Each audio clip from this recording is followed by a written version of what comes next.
Welcome to the Kintsugi Heroes podcast, where we share inspirational stories of everyday people going through different challenges and how they overcome them. Please be aware that the story you're about to hear may have moments of deeply felt emotions and personal experiences. If anything you hear has a triggering effect, please reach out to someone who can help keep you safe. If you love this conversation, we'd love you to like and share it with your friends so we can continue to share more inspiration and hope to as many people as possible. Now, listen up for our next hero story.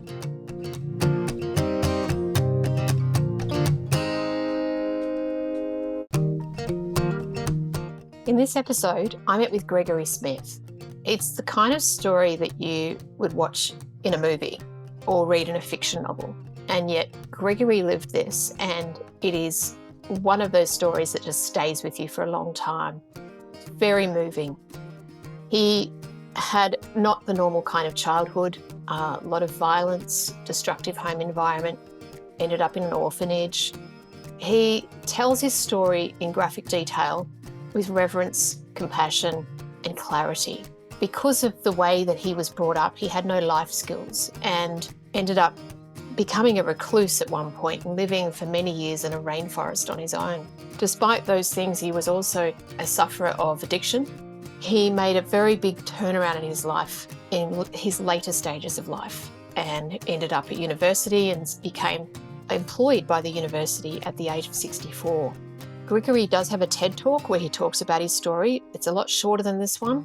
This story with us goes into a lot more detail. It's a fabulous story and really drives home the point that we can change our lives and that we're never too old to do something. If you think that, it's too late for me to do this or do that, absolutely not.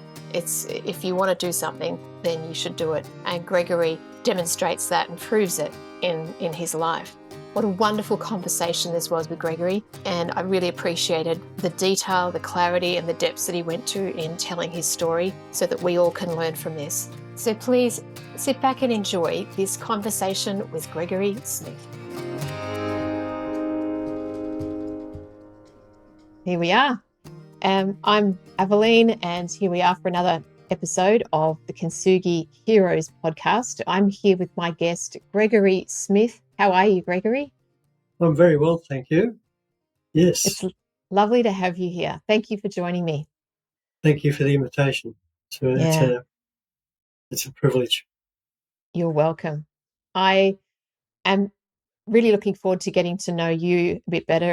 And obviously this is all about telling stories of our lives. We're humans and we go through things that sometimes are not that easy. And I know that you've come here to share, and I just want to thank you before we get started for being here. So can you take me back to, I guess, explain the context of where you were in life at the time or just before this adversity or the challenge hit you? I was an early starter in terms of trouble. I was born into domestic violence, alcoholism, and at the age of 2, actually, my father picked me up by the legs and threw me up against the wall, struck my head against the wall. That was my first serious traumatic episode. And then my life got worse from there. So, there was just this, I had 4 siblings. I'm the oldest, and 4 siblings came along. And there was just this constant violence in the house, anger, alcoholism. And, a part of that reality is, for me, it was normal. And that's a very important thing to understand, because if we don't understand something that's different, we have no benchmark by which to measure it. And then, I progressed until the age of 10. And at the age of 10, my mother gave me away. And 3 of my siblings gave me to an orphanage. And I say gave me away because it was never explained to me what was going to happen or what her intent was. The the messaging I received was, jump in the car, we're going to go and visit an auntie in Armidale. And, an hour later we pull up at this great big Gothic-looking building and, these ladies dressed in black and white come walking down the stairs. And I'm thinking, well, Auntie Muriel dresses very strange and lives in a great big house. I mean, at 10 years old, you do have some understanding of who you are and some expectations around you. But in those days, young people was expected to be seen and not heard. And there was very little reason to explain anything to them. So that was a very disturbing moment in my life, and that set me off on many, many years of rebellion, of anger, social discontent. After the orphanage, I became a problem child and I was placed into various corrective institutions, boys' homes, reform schools. The interesting thing is they never reformed me. So, and I knew inside of those places, I knew that I was kind of special because I was the one always in trouble. I was a very angry boy. I would get into lots of fights. I always fought preemptively because I wasn't great in stature, but I was very fast. And so if I saw someone as a threat, I would always take the initiative and move in it before they had the opportunity. That's seen me spend a lot of time in solitary confinement, concrete cells, sometimes for a week at a time, with one meal a day. Sorry, how old were you at when this was going on? This was between the ages of about 13 and up till I was 19. Mm-hmm. At the age of 17, I was diagnosed as a sociopath by the state psychiatrist. And put that into context, trauma wasn't really recognised. It was just on the psychological radar, the medical radar. And we have our veterans from Vietnam to thank for all the contributions they made to the understandings of trauma.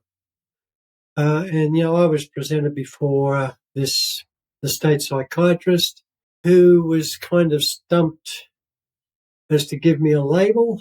And so he put his hand in the hat and pulled out sociopath. And that's who I was. I was a sociopath.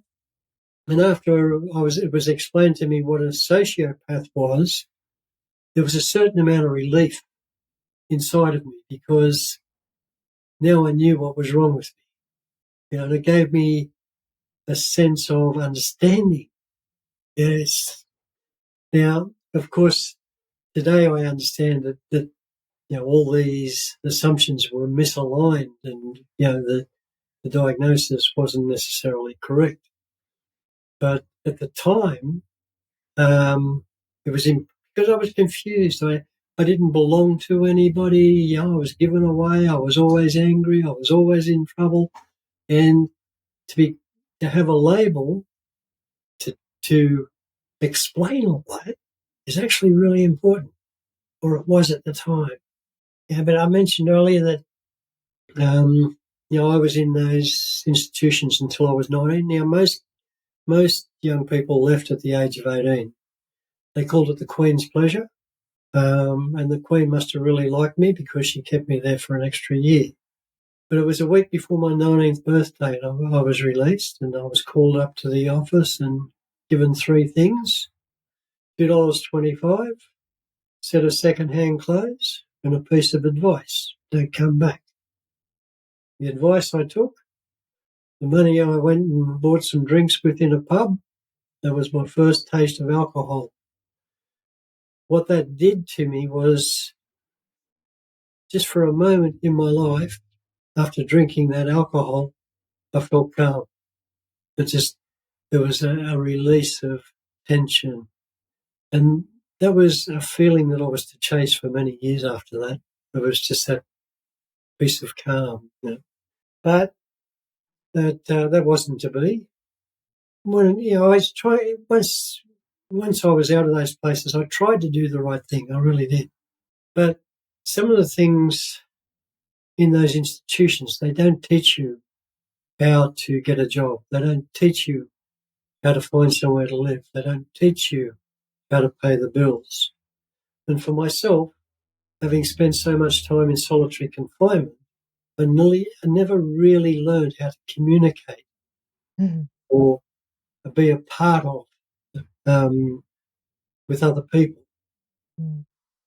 For much of my life after that, I was always on the outside. I was always that odd person that didn't fit in. And that, of course, creates emotion and trauma and more anger for me. That went on until I was, I tried to get married. And today I understand, most men take a wife. I took a hostage. No, I was still angry, but fortunately she was a little bit smarter than I was at the time, and she got out of that relationship very quickly, and all credit to her for that. But then I just wandered around, trying to get jobs. The best I could do was a cleaner job or a bit of gardening, seasonal work, picking fruit, and that was me. I always wanted to do the right thing. I always wanted to be a part of, but I never had those skills. At the age of about 35, quite by chance, I found myself sitting in a rainforest with the leeches all around me and the rain coming down. And when it was all said and done, it was just a moment of peace.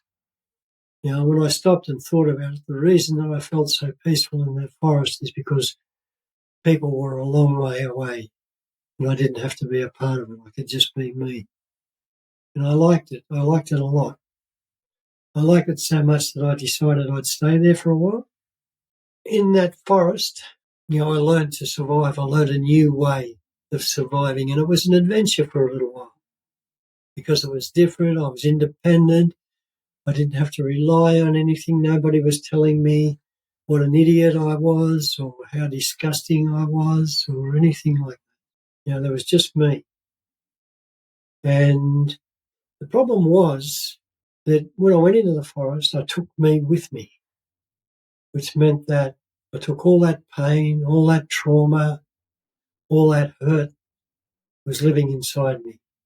And so I still needed a means by which to kill that pain, to anaesthetise myself to a point where I could actually survive.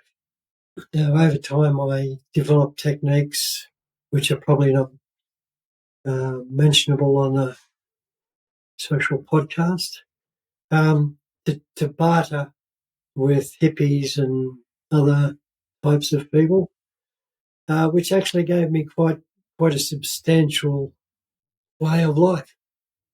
I learned to brew my own alcohol up in the forest and grow my own herbs, shall we say, in the forest. The problem with that is, I had this unlimited supply of alcohol and herbs. Mm-hmm. And, I was eating a lot of the herbs and washing them down with alcohol, which made me very sick over the years. After 5 or 6 years, psychosis started to move in, and I started to become quite ill. But it turned out I was in there for about 10 years. And, what moved me out of the forest was I lost an argument with some aliens. Basically, they arrived at my campsite one evening and said, because I would verbalise my thoughts on occasions. One evening when these people arrived, they said to me, so you want to die in the forest? And I said, yes, that's right. And they said, you don't want to hurt anyone else, and that's why you're living in a forest. I said, yes, that's right. And then they used my own logic against me. And they said, well, if you die in a forest, your body will rot and there's a possibility nobody will ever find you. I said, yes, that's right. Well, that's what I want. And I said, but what about your family? What about your sisters that you haven't seen for, 20 years, 25, 30 years? You'll hurt them. They will never have closure. They will never know what happened to you. And that actually touched me. That actually got to me. And I felt that at that point, they had the upper hand. And the deal was that if I lost that argument, I had to reconsider my position and give society another chance. And I lost that argument. How many of them were there? There were 3 of them, outnumbered. Mm. Oh, yeah. So I made that commitment and I packed up my belongings in the forest and I left. The ABC did a little documentary on me. When they did their research, they actually found the day that I left the forest. Because, as it turns out, as I was leaving the forest, I got hit by a car. Oh. And so I was run over and somebody called an ambulance and I ended up in hospital. And, I had trouble staying in the hospital. I ended up doing a bargain with them because it had been a long time since I'd been indoors. So I wasn't coping too well with confined spaces. Mm. And we negotiated that I would be an outpatient, and this was, but when I walked out of the forest, I was 42 kilo. Mm-hmm.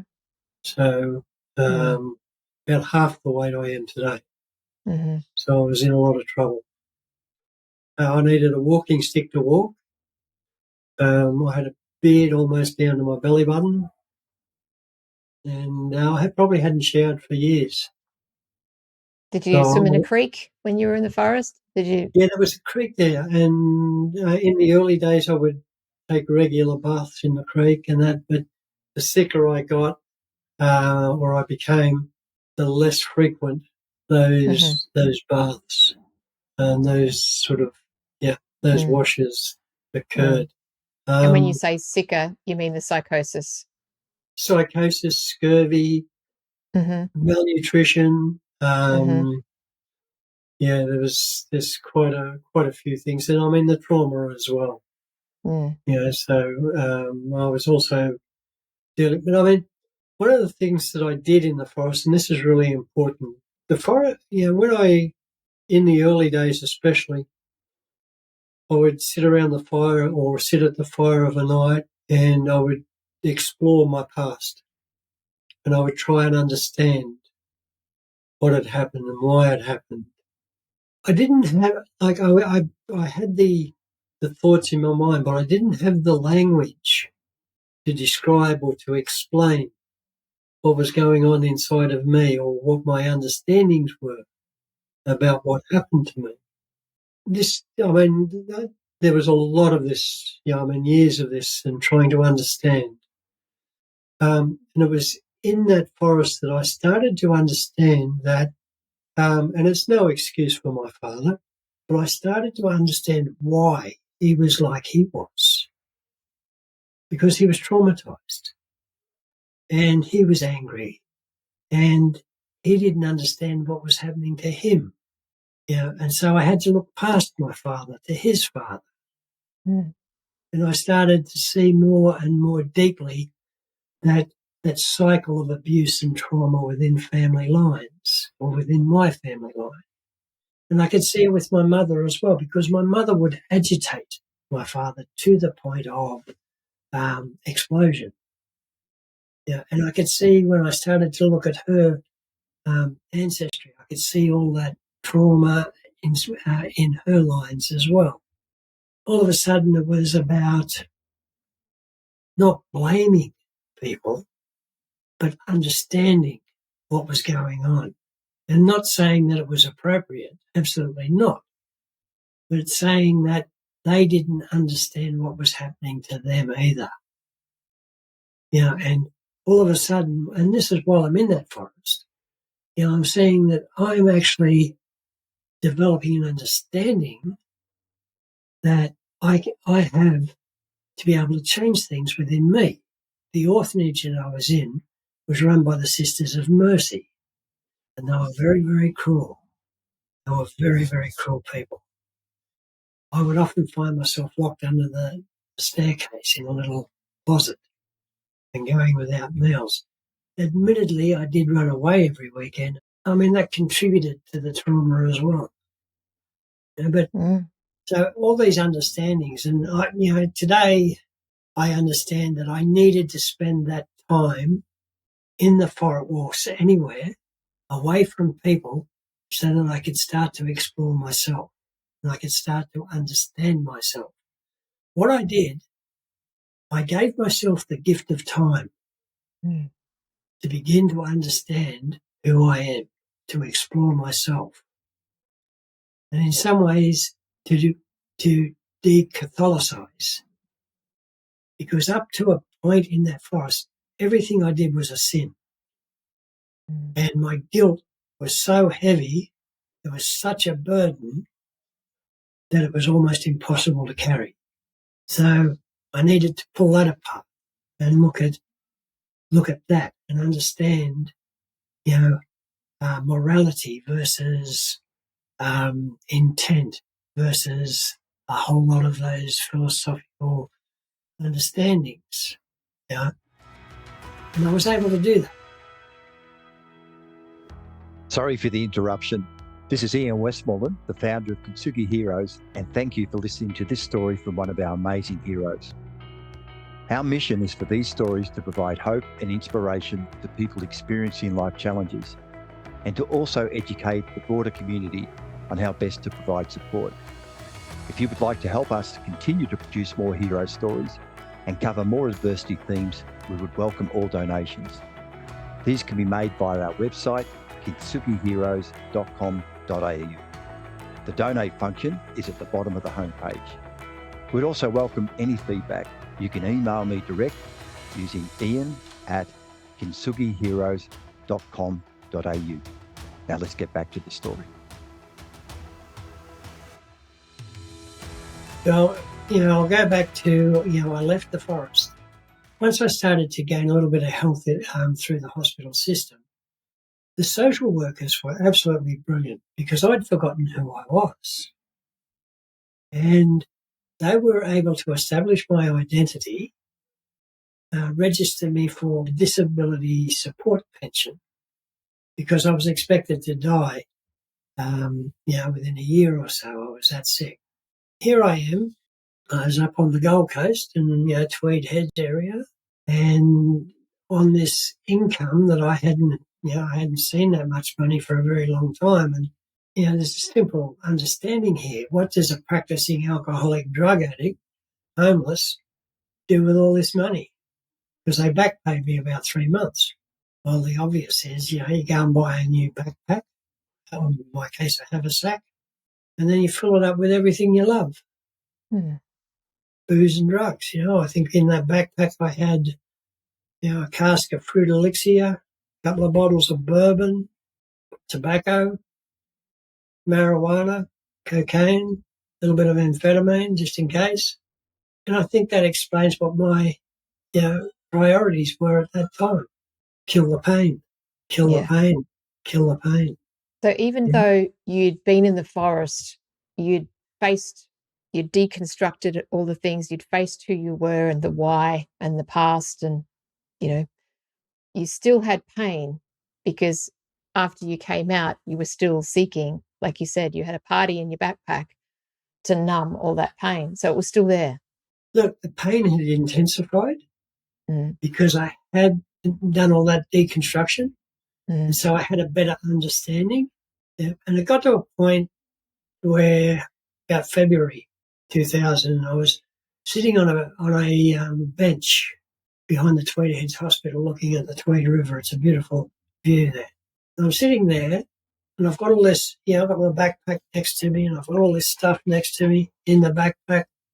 I'm sitting there, I'm thinking, and this is a really important moment because I thought, if I only had one person that I could tell all my troubles to, I'd be okay. That was not a good thought for the loneliest man in Australia. Because all of a sudden, it struck me with devastating clarity of my situation. I was 45 years old. Everything I owned was in that backpack next to me, and I had not one friend in the world. That was the product of my life at 45. And I had a little reflection, and that reflection was, when I was just a babe, 5, 6 years old, I remember there was a passion in my gut. There was a passion for life.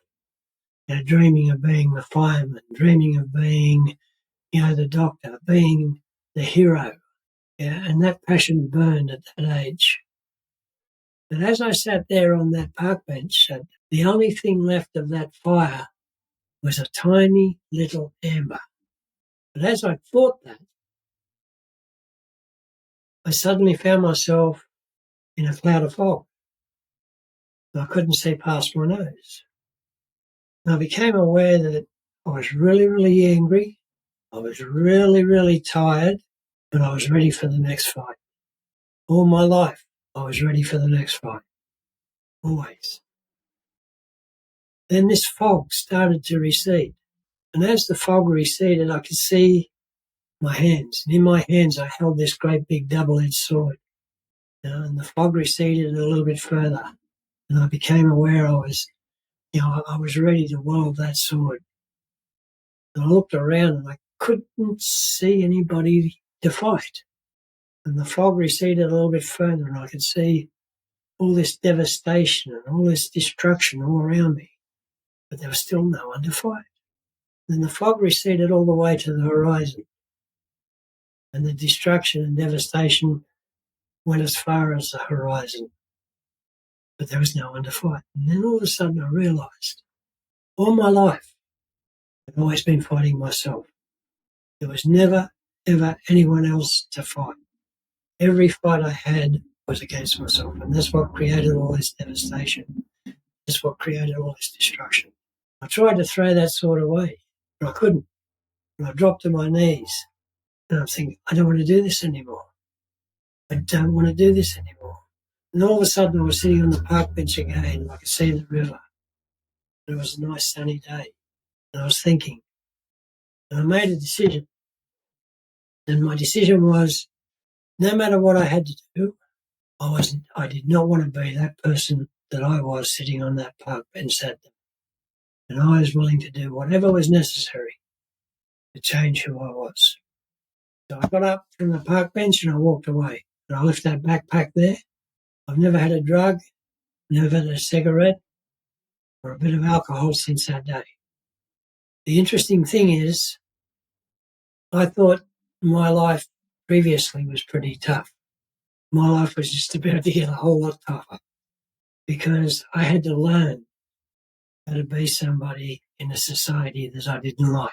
The difference between the past and future was, in the past I didn't understand and I had no control over what was happening to me. I was a victim. I was a victim of my circumstance. I was a slave to my emotions. I was a slave to my past. I was a slave to the alcohol, the drugs, other people's emotion. Going forward, I was no longer a victim. I suddenly made a decision to have choice. That wasn't easy because I had to learn discernment. There were lots of things I had to learn. And I didn't have role models. I had to conjure up the idea of a role model. Who do I want to be? Who do I want to model myself along the lines of? For better or for worse, I chose a medieval knight. And, what would this knight do in this situation? What would the chivalry be? What would be the morals, the ethics going forward? is that reflective of that earlier desire you had to be a hero? Possibly. Possibly. Yeah. But I think it was more along the lines of I needed direction. And I needed comfort in that direction. Because, to be honest, the worlds in which I traversed through, there were not a lot of good people. And if there were, and there probably were, I couldn't see them because my world was so dark. So I had to start to turn the lights on in my world, start shining, take the bushel off the candle, so to speak. Were you still experiencing pain even Absolutely. after? Yeah. Okay. Absolutely. I say those next probably few years were the most painful of my life. But my attitude was, bring it on. I can take this. Bring it on. I had to learn how to communicate, how to talk to people. I had to learn how to accept help from people. That was big. I also decided that, if I was going to live in society and I was going to give society another chance, I needed to work. So I didn't want to be on this disability support pension. I didn't like that concept of disability. In that first couple of years, I applied for hundreds and hundreds of jobs, but I couldn't even get an interview. Nobody was interested in, an ex-hermit with very bad beer brewing skills and very quite good horticultural skills, actually. But it's just not what employers were looking for. I mean, I could track through the forest. I became a very good tracker. Reading sign. And I learned that there were some skills transferable into the modern society. Reading sign was one of them. Mm-hmm. And I can do that quite well today. Where that led me was, I was in a soup kitchen up on the Gold Coast, and the goss was computers were the way of the future. I mean, this is, 2000, 2001. Computers were the way of the future. They were going to be a big thing and all this stuff. I thought, oh, yeah, okay, well, I better get onto this boat. And I found a 6-week free computer hardware course at Kingscliff TAFE. And so I signed up for that, and I learned 2 very valuable lessons from that. Firstly, I had computers. Mm-hmm. Secondly, was I love to learn. I'm actually quite good at learning. And so I decided to go and do my school certificate because that was in my world, that was the pinnacle of success, the school certificate. So, but it turned out I couldn't really do that. TAFEs didn't do it anymore. Community colleges really didn't do that. But up at Southport TAFE in Queensland, I was offered, I learned of what they call a tertiary preparation course. Mm-hmm. The only word I understood in there was course. Right. I had no idea what tertiary was, and I had no idea what the idea of preparation was. Mm-hmm. Anyway, I went up. I got, I got chauffeur driven up there in the Mercedes, and whose Mercedes was that? Public transport. Mercedes buses. Oh yeah. Yes, that's the way I was thinking at the time. It was like, right. What a great world, I can just jump on the Mercedes and so changing the way I'm thinking. Yeah, yeah. So everything's beautiful. An experience, an adventure, because it's all new. Yeah, and this is better than having to saddle my horse, put my armour on and ride up. I can just jump on the Mercedes and get chauffeur driven. Yes. So I went up to Southport TAFE and I went in there with all my arrogance and I asked them to sign me up for it. And they said, no, it doesn't quite work like that. This is a fee-paying program. You're going to have to pay your fees. And I said, well, I don't have a lot of money. I said, can I pay it off? And they looked at me and they went out. The person went out and brought someone else in and I had a bit of a chat with them. And we arranged, we had an arrangement. Each Monday morning I would come in and pay a certain amount of money and for that week they'd teach me. So my negotiation skills were improving. And that was I think it was about an 8 or a 9 month course. Yeah. And a lot of things happened to me during that time because I was a part of a classroom. I was a part of people sitting around having a bit of lunch together, having a chat. I had my first coffee ever with another human being during that time. It's the first time I ever sat down and actually had another coffee with another human being. And sorry, how old were you at that time? I was moving towards 46. Okay. Yeah. Wow. I was invited to my first ever barbecue. At the same time, I was still sleeping down on the beach. I was still homeless. And if somebody asked me where I live, I said, quite flippantly, down next to the beach. Got a nice place down there. Just sort of gloss over that. People didn't need to know. Did you do that out of choice because you were just more comfortable there? No. Look, I actually approached the counsellor at the TAFE, telling them that I really wanted a place to live, but I didn't know how to do it. Mm-hmm. And I don't think she understood quite what I was trying to say. Mm. Because what she said to me is, well, you go to a real estate and you can have a look in a real estate. I know this. I've never done it. I've never been taught. That's the difference between those mechanical skills and that theory. I mean, I can understand theory. I'm very good at theory. That's probably one of my strengths. But when it comes to hands-on mechanical actions and processes, that's a whole different thing for me. My sister, on the few occasions that I spoke to her, at one point she said to me, Gregory, you're a very intelligent man, but the problem is you have absolutely no common sense. I took offence to that and I never spoke to her for years. Today I understand what she meant and I totally agree with her. But I mean, that TAFE course was a really mind-opening exploration for me. And I got through it and I actually duxed the class. So, I actually bet the Gold Coast Mayor. I have no idea who it was. Might have been Ron Clark, I think. And I ended up with a pretty good grade point average and I got into university and I had no idea. And that's one of the scariest things I ever did was go to university. And I was still homeless. I was homeless until halfway through my undergrad. It was a long time before I was ready because I lived in survival mode for so long.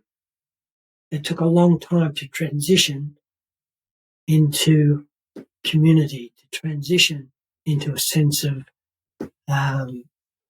being okay. Feeling safe. Being safe, yeah. I did have a little place on Chevron Island for a little while. And it was just a tiny little flat, one-bedroom flat in amongst all these great big skyscrapers. And I couldn't live there. I couldn't live there because it was so claustrophobic. And second night there, the first night was horrible. It was actually absolutely horrible. The next night, I went and I liberated a steel hubcap off a Volkswagen so that and collected a whole lot of sticks so I could have a little fire in the place so that there was a little bit of connection there. And I did that. I had a little fire every night for as long as I was there. But I had to pack up and leave. I couldn't do it. I just couldn't do it. But I learned IKEA skills there because I didn't have any furniture. I liberated milk crates and I took the bathroom door off and laid it on the milk crates and that was my bed. And because I didn't want to sleep on the floor anymore. Like I'd slept on the ground too. So, the bathroom door on some milk crates, perfect for a bed. There was a good table and had a lot of different uses actually. I did, going through university, I did okay. So, what did you study? Studied sociology, social sciences. Towards the end of it, and the irony of this does not escape me. Towards the end of it, I received a phone call from one of my lecturers offering me work. And it was like, I couldn't get a job. That's how I ended up in university. And now I've not quite finished my undergrad and I'm being offered work. I'm not even looking for it. The condition was that I go on and study. So I go on and do an honours, which I did. Mm-hmm. I ended up with a first-class honours, which gave me an Australian scholarship award to go on and do a PhD. So, and I completed my PhD in 2015. I never gave up. I never gave up. I was 64 years old when I received my first tenured position. Now I'm 67 now, and I've just had the birth of my son. I work for a lot of different companies. The second largest Medivac provider in the US, which is basically Medicare provider in the US, has sought me out to be a special consultant to them on specific niche areas. I've worked on the New South Wales Premier's priority projects to end street sleeping. Life's a wonderful thing. Gregory, at what point did the pain go away, or at what point did you realise I'm not in pain anymore? There are two types of pain. I think there's a song about it, pleasure and pain. Yeah. I'm not sure who sang that, but there's a pleasure in certain types of pain because there's an understanding, there's an outcome. The pain that kept me in the darkness ended on that park bench that day that I walked away from that backpack. Mm-hmm. The pain going forward was bring it on. Let's get this sorted. There were things I needed to learn. Mm-hmm. I needed to learn how to communicate with people. I needed to learn how to be a part of. I needed to learn how to grieve. I needed to learn how to be sad. I needed to learn how to be disappointed. I needed to learn lots and lots of things. But some of the biggest things that I learned is what other people think about me is none of my business. But what I think of other people is my business. And if I start thinking dark things about other people, that says more about me than it does them. Mm. One of the things that's really important to me today is understanding pathways through trauma. It's understanding that, sometimes the simplest bridges can be built to guide us through that. But what's required, regardless of who we are, is a willingness to be open-minded and to be honest with ourselves. It sounds to me like that's what you did on that park bench. I've often thought, when I've looked back on my life at the times when, I might have thought that I am trying to create the new me or create a new part of me. In fact, what I was doing was figuring out who I really was. They're probably all cliches. One of them is I have a very clear understanding that there's only two things that I truly own. One is my name. In 1,000 years, if they choose to talk about me, that's what they'll use. That's who I am, my name. The other one is my word as a human being. And I own that. And I put that out there for other people to either trust, not trust, to accept, to judge me by. Mm-hmm. Yep. Mm-hmm. So my word is very valuable to me. What I say and what I do need to be congruent. I love that. And that's really important. One of the things that I've learned is that I used to have a really bad habit of interfering with my life. And I had no idea, what the universe had planned for me. And I would always interfere and it would always cause grief and pain. So I've had to learn to put the paddle in the canoe and just enjoy the view.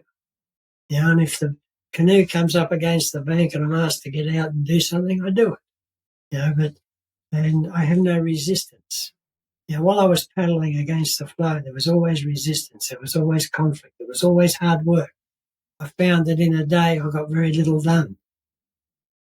If I go with that, if I go with the canoe, I don't try and go against it, I get a lot more done.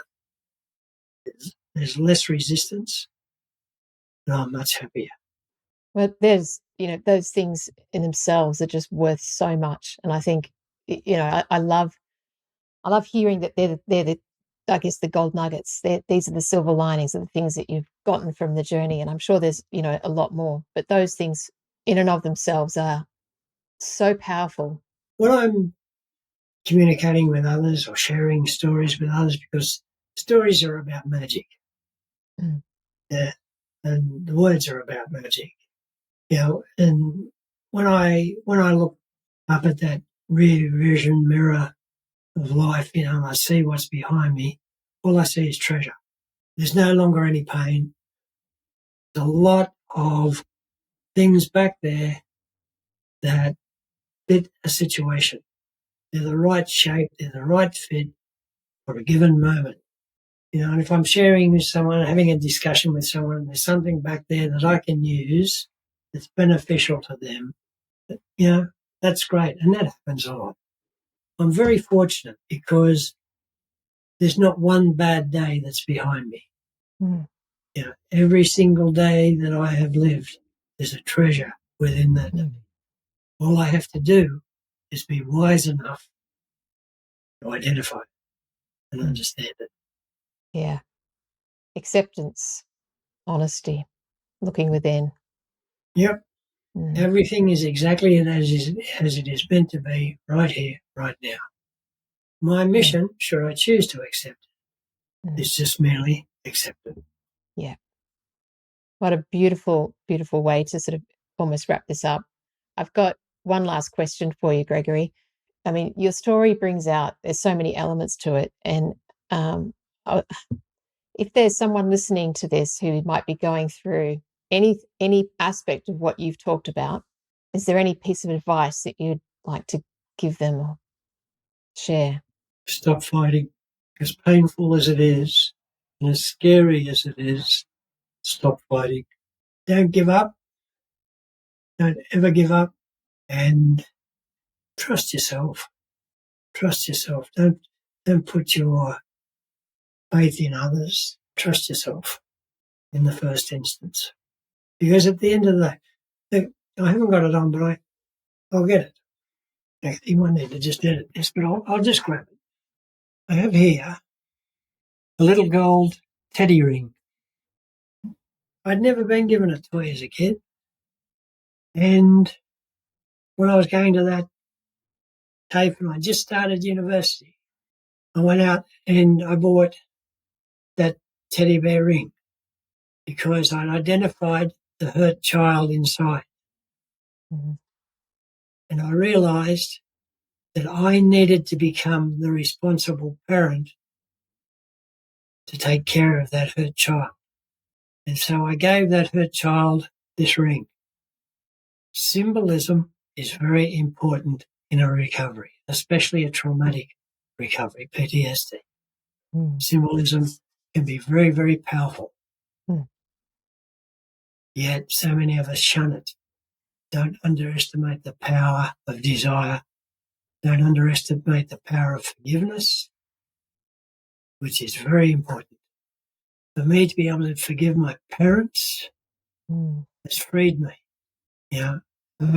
It's also cut that chain or that cycle of abuse.